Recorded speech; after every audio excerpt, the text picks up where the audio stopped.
네, 오늘은 지난 시간에 이어서 사도행전 7장의 말씀 스데반 집사의 설교 내용을 계속해서 이어서 이렇게 말씀을 나누고자 합니다. 사람들은 종종 구원자를 인간의 영웅으로 묘사합니다. 인간적인 영웅을 표현할 때 어떤 구원자의 모습들로 많이 표현하고 있습니다. 메시아라는 단어가 오늘날 다양한 곳에서 또 다양한 용례로 쓰이고 있는 것을 보면 이와 같은 사실들을 확인할 수가 있는 것입니다. 예수님이 사역하셨던 그 시기까지 오래전 시간부터 예수님이 오시는 그 때까지 이스라엘 자손들이 스스로 생각하는 구원자, 인간적인 영웅, 메시아에 가장 가깝게 생각하는 사람이 있었는데요. 그 중에 한 사람이 누구냐? 바로 모세였습니다. 이스라엘 자손들은 모세라는 사람을 절대적인 존재로 생각했던 것이죠.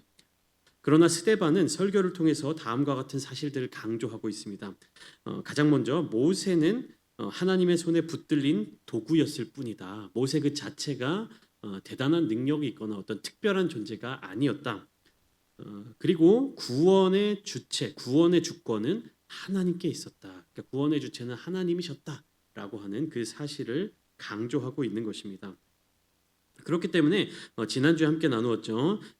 스데반의 설교 전반부에서는 어떠한 내용들이 강조되고 있었느냐? 구약의 전체 역사 속에서 하나님이 어떻게 일하셨는지를 설명하고 있습니다. 그러니까 이스라엘 자손들은 모세가 얼마나 대단한 사람인지, 그리고 모세의 율법이 얼마나 위대한 법인지, 그리고 그 기준이 얼마나 대단한 기준인지를 붙잡고 살아왔다면, 스데반은 모세만 특별한 존재가 아니라 모세 이전에도 하나님의 구속 사역은 변함없이 진행되었고, 모세 이후에도 하나님의 뜻 가운데 구원의 역사는 진행되어 가고 있었다라는 사실을 알려주고 있는 것입니다. 이스라엘 자손들은 모세가 제정한, 모세가 만들어낸, 모세가 하나님께 받아낸 그 율법으로 말미암아 이스라엘 자손들의 어떤 특별함, 이스라엘 자손들이 구원받았다라는 사실, 이스라엘 자손들의 정체성이 확정되었다라고 그렇게 믿고 살아왔지만, 스데반은 무엇을 강조하고 있느냐? 모세라는 사람 또한 하나님께 쓰임 받은 인물 중에 한 사람이었다라는 것을 이야기하는 것이죠. 그 근거로서 모세 전에도 하나님의 구원 사역이 이루어졌고, 모세 이후에도 하나님의 뜻대로 이어져 내려오고 있다라는 사실을 알려주고 있는 것입니다. 그 대표적인 사람으로 누구를 이야기하고 있습니까? 요셉에 대해서 지난주에 이야기를 했습니다.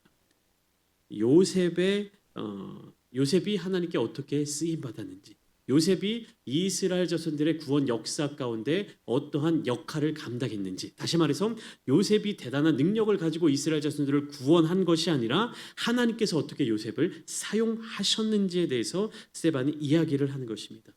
오늘 본문 말씀 사도행전 7장 17절로부터 시작되는 이 본문 말씀이 바로 무엇이냐? 요셉의 구원의 역사에서 이어지는 말씀이 바로 오늘 본문인 것입니다. 무엇입니까?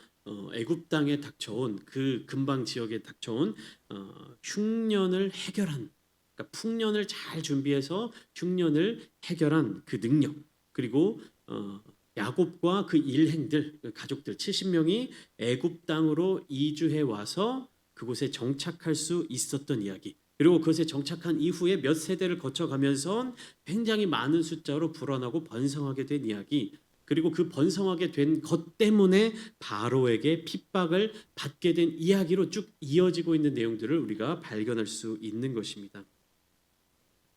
자, 오늘 본문 말씀을 보시면 하나님께서 어떤 것을 약속하셨고, 하나님의 약속이 어떻게 성취되었고, 그 약속이 성취되기 위해서 무엇이 준비되어 가고 있는지를 보여주고 있는데요. 17절 말씀 굉장히 중요한 내용인데 같이 한번 읽어보겠습니다. 시작. 하나님이 아브라함에게 약속하신 때가 가까움에 이스라엘 백성이 애굽에서 번성하여 많아졌더니. 자, 여러분, 이게 간단한 말씀 같은데 굉장히 중요한 의미를 담고 있습니다. 우리가 그냥 쭉 읽어 나가다 보면 그냥 무심코 넘어갈 수 있는 말씀인데요. 여기에 담겨져 있는 깊은 하나님의 계획과 그 뜻을 우리는 발견할 수 있어야 하는 것입니다. 자, 우리가 이스라엘 자손들의 역사를 창세기와 출애굽기, 그다음 그 포함한 모세 오경을 통해서 알고 있죠. 왜 이스라엘 자손들이 바로 왕에게, 애굽 나라에서 노예로서 살아갈 수밖에 없었는가? 왜 억압받고 핍박받고 고난을 당하고 살아갈 수밖에 없었는가? 라는 그 이유를 살펴보면 어떻습니까? 이스라엘 민족들이 애굽 땅 안에서 너무 번성하였기 때문에 이스라엘 자손들이 고난을 당하게 되었다. 우리는 그렇게 이해하고 있습니다. 물론 역사적인 어떤 이야기의 스토리로 보면 그 내용도 맞는 내용이죠. 근데 본질적으로 오늘 본문 17절 말씀을 통해서 우리가 깨달아야 하는 것은 무엇이냐? 구원은, 하나님의 구원 역사는 사람의 계획이나 능력이나 어떤 상황에 따라가는 것이 아니라 하나님의 시간표를 따라 흘러간다라는 것입니다. 자, 보세요. 17절 전반부 보면 하나님이 아브라함에게 약속하신 때가 가까움에 이스라엘 백성이 애굽에서 번성하여 많아졌다라고 기록하고 있습니다. 그러니까 제가 좀 전에 말씀드렸다시피 이스라엘 백성들이 애굽 땅에서 노예로서의 삶, 억압받는 삶, 핍박받는 삶을 살았던 이유가 애굽 사람들을 위협할 정도로 너무나도 숫자가 많이 불어났기 때문이에요. 그러니까 그것이 이스라엘 자손들이 고난을 받게 된 원인이었습니다. 근데 그렇게 겉으로 드러나 보이는 원인과 결과 이면에 하나님께서 계획하신 하나님의 시간표가 놓여져 있었다라는 것이에요. 뭐라고 분명하게 말씀합니까? 하나님이 아브라함에게 약속하신 때가 가까워졌다라는 것이. 자, 그러면 하나님이 아브라함과 무슨 약속을 하셨는가? 그리고 그 약속이 이루어지는 때는 언제인가라는 것을 살펴보아야 되겠죠. 창세기 15장 13절과 14절 말씀을 보시면 하나님께서 아브라함에게 이렇게 말씀하시는 장면이 나타나고 있습니다. 제가 읽어드리겠습니다. 창세기 15장 13절과 14절입니다.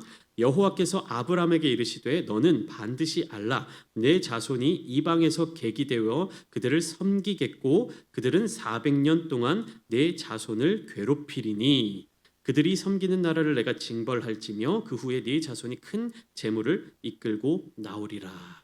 하나님이 아브라함에게 이렇게 약속하셨어요.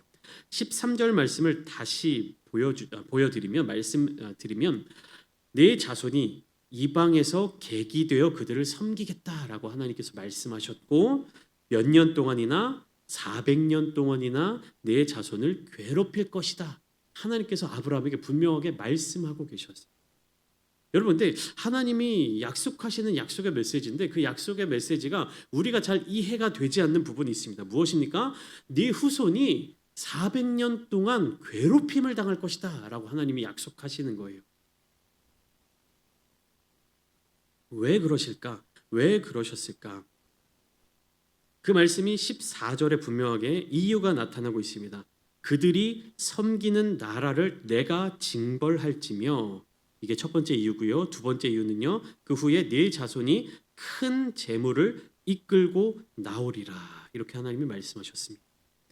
여기에 하나님의 주권이 담겨져 있는 것입니다. 무엇이에요? 애굽을 벌하는 것, 그리고 아브라함의 자손들이 큰 재물을 이끌고 애굽 땅을 탈출하여 나오게 되는 것. 여기에 하나님의 주권이 담겨져 있는 것입니다. 이것을 위하여 어떤 과정이 아브라함의 후손들에게 주어지는 것입니까?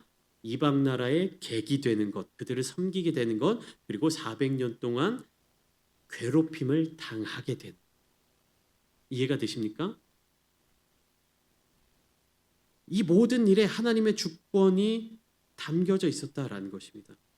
애굽의 왕이 요셉을 알지 못하는 왕으로 새롭게 일어나게 되고 그때로부터 이스라엘 자손들을 향한 아브라함의 후손들을 향한 억압이 시작되었습니다. 그런데 하나님은 바로 그 고난 속에서 구원의 길을 드러내셨다라는 것이. 왜 그렇습니까? 이스라엘 자손들에게 더 큰 복을 주시기 위해서. 그러니까 400년 동안 괴롭힘을 당하는 것, 괴로움에 빠지는 것, 노예로서의 삶을 살아가는 것, 그들을 섬기게 되는 것, 이방에서 객이 되어서 그들을 섬기게 되는 것, 이 모든 일들이 결국에 무엇이다? 하나님의 시간표의 과정이다. 하나님께서 이끌어 가시는 그 역사의 가운데 과정이다라는 것입니다. 그러면 이 하나님의 약속의 말씀을 기억하는 사람들은 내가 지금 고난을 당할 때, 내가 지금 이방 나라에서 노예로서의 삶을 살아갈 때 400년이라는 시간 동안의 고통과 고난을 당할 때 무엇을 바라볼 수 있게 되는 겁니까? 하나님의 약속을 바라볼 수 있게 되는 것이에요. 그 나라를 내가 징벌할 것이다. 그리고 네 자손이 큰 재물을 이끌고 나오게 될 것이다.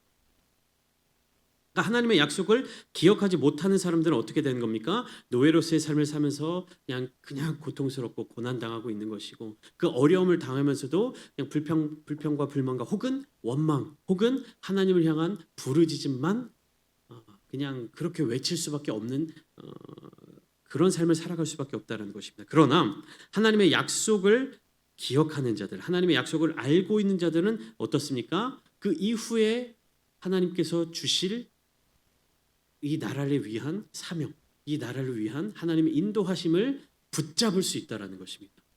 사랑하는 성도 여러분, 우리가 우리의 삶을 살아가면서 우리가 겪게 되는 어떤 과정 가운데 너무 매몰되지 마십시오. 그 가운데 우리의 마음이 침몰되는 그런 것을 경계하십시오. 하나님의 약속을 붙드시기 바랍니다. 하나님께서 우리 교회에 주신 약속, 하나님께서 저와 여러분들에게 주신 약속, 하나님께서 여러분들의 가정 가운데 주신 약속을 반드시 기억하시기 바랍니다. 그 약속을 기억하실 때 우리의 삶에 닥쳐오는 고난과 어려움과 고통 혹은 어떤 때 겪게 되는 상처와 아픔들이 그것으로 말미암아 내가 거기에 매몰되고 그것으로 말미암아 내가 무너지고 그것으로 말미암아 더 이상 희망과 소망을 잃어버리는 것이 아니라 그 모든 과정들을 거쳐서 하나님께서 결국 나에게 주실 약속, 하나님께서 결국 나에게 베풀어 주실 은혜, 하나님께서 우리에게 충만하게 부어 주실 복을 붙잡으시기를 축복합니다. 그 약속을 기억하지 못하면 계속해서 상황에 이끌리면서 상황에 휩싸이면서 휘둘리면서 살아갈 수밖에 없습니다. 그러나 하나님은 미리 구원자를 준비해 주시고 우리의 삶을 이끌어가고 계십니다. 하나님의 손길에 의해서 준비되어 있다라는 것입니다. 오늘 보면 20절 말씀을 보시면 그때의 모세가 났는데 하나님 보시기에 아름다운지라 그의 아버지의 집에서 석 달 동안 길리더니라고 기록되어 있는데요.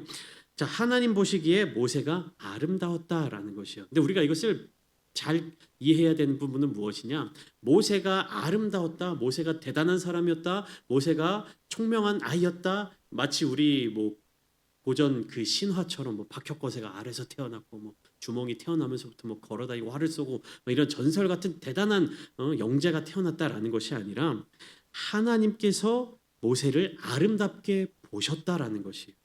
우리가 성경 속에서 누가 하나님의 눈에 아름답게 보였다, 누가 하나님 눈에 거룩하게 보였다, 이 모든 인간의 매력과 아름다움을 묘사하는 모든 것들은요, 그 사람이 그런 매력을 가지고 있는 것이 아니라 무엇입니까? 하나님이 그 사람을 그렇게 바라봐 주셨다라는 것이에요. 하나님이 그 사람을 그렇게 영화롭게 존귀하게 여겨 주셨다라는 것입니다. 사람의 기준에, 사람의 어떤 수준에, 사람의 눈에 아름답고 멋지고 대단해 보이는 것들이 하나님의 기준과는 아무런 상관이 없습니다. 그렇기 때문에 우리는요, 말씀 속에서 하나님께서 보실 때 아름다운 자들이 되어야 하는 것입니다. 그리고 그것은요, 나의 어떠함과 나의 능력과 나의 노력과 나의 재능에 달려 있는 것이 아니에요. 하나님께서 우리를 그렇게 바라보실 때, 하나님께서 우리를 구원의 손길로 내밀어 주실 때, 하나님께서 우리를 사랑의 눈으로 바라보실 때, 하나님께서 우리를 자녀 삼아 주실 때, 그 하나님의 은혜에 우리를 맡겨 드려야 하는 것입니다. 그런데 많은 사람들은요, 20절 말씀같이 모세가 태어났는데 하나님 보시기에 아름다운 아이였다라는 이 말을 자꾸만 이 모세가 대단한 능력 혹은 대단히 귀여운 아이 혹은 대단히 예쁜 아이, 대단히 매력적인 아이, 뭔가 특별해 보이는 아이라고 생각하기 쉽습니다. 그리고 나 또한 그런 사람이 되고자 하고 내 자녀들 또한 그런 사람이 되고자 막 애쓰고 발버둥치고 몸부림칩니다. 근데 그것이 아니에요. 하나님의 뜻이 무엇인지, 하나님의 계획이 무엇인지, 하나님의 어떤 눈으로 바라보시는지 그 마음을 깨달으며 나아갈 때 우리는 온전히 하나님께서 베풀어 주시는 은혜 가운데 살아갈 수 있는 것입니다. 23절부터 29절 말씀까지를 보시면 이제 모세가 어떤 이 성인이 되어서 등장하는 장면들이 기록되어 있는데 23절 말씀, 나이가 40이 되매 그 형제 이스라엘 자손을 돌볼 생각이 나더니라고 기록되어 있습니다. 이 성경의 메시지를 보면서 우리가 모세가 어떤 주체가 된다라고 생각해서는 안 되는 것이에요. 모세가 이 이야기의 주인공이 되어서는 안 되는 것입니다. 제가 한번 주일 설교 때도 말씀드린 적이 있는데 이 성경 속에 등장인물들이 이름이 그렇게 기록되어 있고 누가 어떻게 이야기를 진행해 나간다고 해서 그 이야기 속의 주인공이 그 사람이다라고 생각해서는 안 된다라고 제가 한번 말씀드린 적이 있습니다. 모든 성경 속 이야기 가운데 주인공은 누구시다? 하나님이시다. 모세 이야기, 모세가 등장하고 모세가 어떤 일을 하고 모세가 어떤 행동을 하고 모세가 어떤 특별한 능력을 발휘하고 모세의 스토리처럼 보이는 여러 가지 이야기들이 진행될 때 모세가 주인공이 아니라 하나님께서 주인공이시다. 하나님의 뜻이 무엇이다 라고 하는 것을 우리가 깨달으며 나아가야 한다는 것이에요. 모세가 주인공이어서는 안 됩니다. 그리고 모세는 그러한 능력을 갖고 있지 않았습니다. 그 결과가 바로 여기에 나타나고 있는 것이에요. 무엇입니까? 애굽 사람 하나를 쳐 죽이고 도망자 신세가 되는 것밖에 없었어요. 24절 말씀을 보면, 그러니까 23절에 모세가 어떤 계획과 마음에 품은 뜻이 나오고 있어요. 무엇입니까? 나이가 40이 되매 그 형제 이스라엘 자손을 돌볼 생각이 나더니, 모세가요 그 이스라엘 자손들을 돌보고자 하는 어떤 마음과 긍휼한 마음과 어떤 그 의분 혹은 그 계획이 그 마음속에 있었어요. 근데 결과가 어떠냐? 자기의 계획과 자기 어떤 감정과 자기의 어떤 행동을 통해서 나타나게 되는 결과가 24절부터 25절까지 이어지는데, 한 사람이 원통한 일 당함을 보고 보호하여 압제받는 자를 위하여 원수를 갚아 애굽 사람을 쳐 죽이니라. 그러니까 모세가 애굽 사람을 쳐 죽였어요. 그러니까 정의로운 마음에, 어떤 이스라엘 자손들을 위한 정의로운 마음에. 그런데 그 결과가 어떻게 되었느냐? 26절과 27절 말씀. 모세가 이스라엘 사람들끼리 싸울 때 그들을 화해시키고자 이렇게 얘기하죠. 왜 형제끼리 서로 해치느냐? 왜 같은 동포끼리 같은 민족끼리 서로 그렇게 해치느냐라고 이렇게 묻습니다. 그러니까 형제끼리 그렇게 해치지 말아라라고 이야기를 한 거겠죠. 근데 거기에 대해서 이스라엘 자손들이 뭐라고 모세에게 이야기합니까? 27절 말씀. 누가 너를 관리와 재판장으로 우리 위에 세웠느냐? 이렇게 얘기합니다. 여러분, 하나님이 세우시지 않으면요 사람은 아무 힘이 없습니다. 자기 손으로 구원하려 하고 자기 손으로 무엇인가 뜻있는 일을 이루려고 했지만 모세는요 철저히 실패할 수밖에 없었습니다. 성경도 그렇게 얘기하고 있죠. 모세가 애굽 사람을 쳐 죽인 일에 대해서요 어떠한 정의, 어떠한 선한 영향력, 어떠한 선한 의도, 생각 이런 모든 것들을 배제하고 있어요. 그냥 성경이 묘사하고 있는 그 모세가 애굽 사람을 쳐 죽인 일에 대해서요 성경이 묘사하는 뉘앙스는 무엇이냐? 모세를 살인자로 여기고 있는 것이에요. 정의의 사도로 그리고 있는 것이 아니라 모세를 살인자로 묘사하고 있는 것입니다.